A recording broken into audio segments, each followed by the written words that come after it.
రాష్ట్రంలో ఒంటరి పోరుకే కాంగ్రెస్ ఓటు వేసింది. ఒక్క స్థానము వదలకుండా అన్ని సీట్లలోనూ పోటీ చేస్తామని స్పష్టం చేసింది. ఫిబ్రవరిలో రాష్ట్రవ్యాప్తంగా బస్సు యాత్ర చేపట్టనున్నట్లు హస్తం నేతలు ప్రకటించారు. కేంద్రంలో కాంగ్రెస్ అధికారంలోకి వస్తే తొలి సంతకం ఏపీకి ప్రత్యేక హోదాపైనే ఉంటుందన్న రాహుల్ ప్రకటనలు రాష్ట్రంలో హస్తానికి పునరుజ్జీవం తెస్తుందని పార్టీ భావిస్తోంది. గత ఎన్నికల్లో చేదు అనుభవం ఎదురైనా ఈసారి రాహుల్ను చూసి ప్రజలు తమను ఆదరిస్తారన్న నమ్మకంతో వచ్చే ఎన్నికల్లో రాష్ట్రంలో ఒంటరి పోరుకు సిద్ధమైంది. రాహుల్ బొమ్మను ముందు పెట్టుకుని పార్టీ నేతలు ఎన్నికల బరిలో దిగనున్నారు.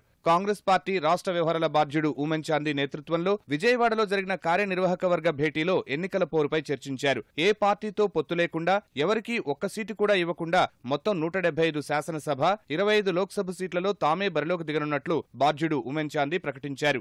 Coming Assembly Parliament elections, we have decided to contest all the Assembly seats, 175 Assembly seats, and all Lok Sabha seats, 25 Lok Sabha seats. We have decided to contest. We have decided to form all the committees, including the election committees. As per the AICC direction, we have to nominate 7 committees. We will give the list of the members of the committee to the AICC for approval this week itself. All these members will meet on 31st of this month, morning 10 o'clock, to discuss and finalize everything in connection with the election arrangements. రాష్ట్రంలో ఒంటరి పోరు నిర్ణయం అధిష్టానానిదే అన్న PCC అధ్యక్షుడు రఘువీర ప్రత్యేక హోదా, విభజన హామీల అమలు కాంగ్రెస్తోనే సాధ్యమని చెప్పారు.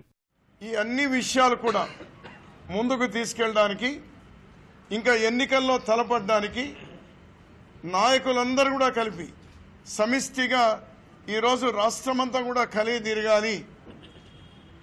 అది ఇన్ ప్రిన్సిపల్ బస్ యాత్ర అయితే బాగుంటుంది అనేటువంటి చెప్పినారు. మరింత లోతుగా చర్చించి ఏ విధంగా చేద్దామనేటువంటి 31వ తేదీ 175 అసెంబ్లీ నియోజకవర్గాల కన్వీనర్లు, 25 పార్లమెంటు నియోజకవర్గాల బాధ్యులు 200 మందితో కూడా కూర్చొని ఆ రోజు భవిష్యత్ కార్యాచరణను చేస్తాం. ఇంకా ఫిబ్రవరి నుంచి ఇంకా ఎన్నికలు అయ్యేంత వరకు ఇంకా ఎన్నికలే లక్ష్యంగా.